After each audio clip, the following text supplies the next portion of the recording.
Si est-il la vie de toute une famille qui a basculé le 10 février 2023. Ce jour-là, Pierre Palmade s'est retrouvé impliqué dans un grave accident de voiture sur une route départementale près de Villiers-en-Bière, en Seine-et-Marne.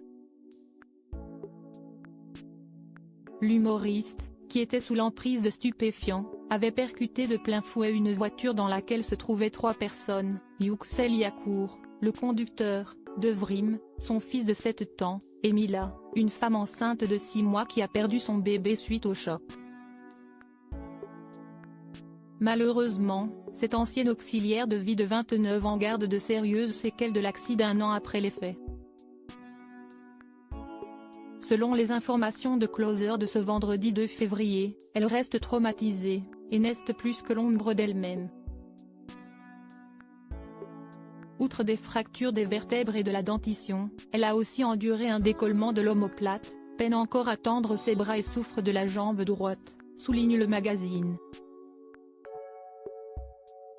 Si chaque mouvement est une souffrance, la douleur n'est rien à côté des ravages psychologiques, apprend-on également.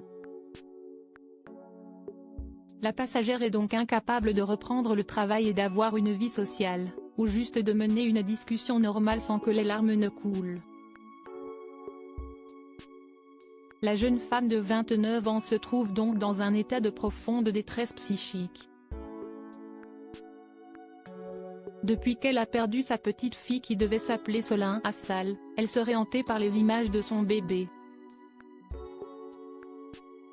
Arrivée en hélicoptère à l'hôpital du Kremlin-Bicêtre, on lui a montré la dépouille de ce petit être qu'elle sentait bouger dans son ventre.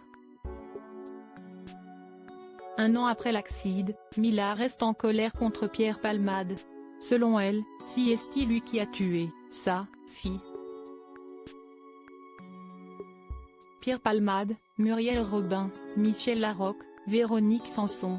Les femmes de sa vie, un père et un fils dont la vie n'est plus la même. Parmi les autres passagers, le conducteur, polytraumatisé, a dû être hospitalisé durant 5 mois durant lesquels il a subi pas moins de 7 opérations. L'homme reste handicapé. Son fils, lui, a eu la mâchoire broyée, la peau déchirée, le crâne fissuré et 2 lésions cérébrales. Pris en charge à l'hôpital de Necker de Paris, le petit garçon est longtemps resté dans le coma. À son réveil, il avait des difficultés à parler, boire et manger. Crédit photo, Coadic Guirec.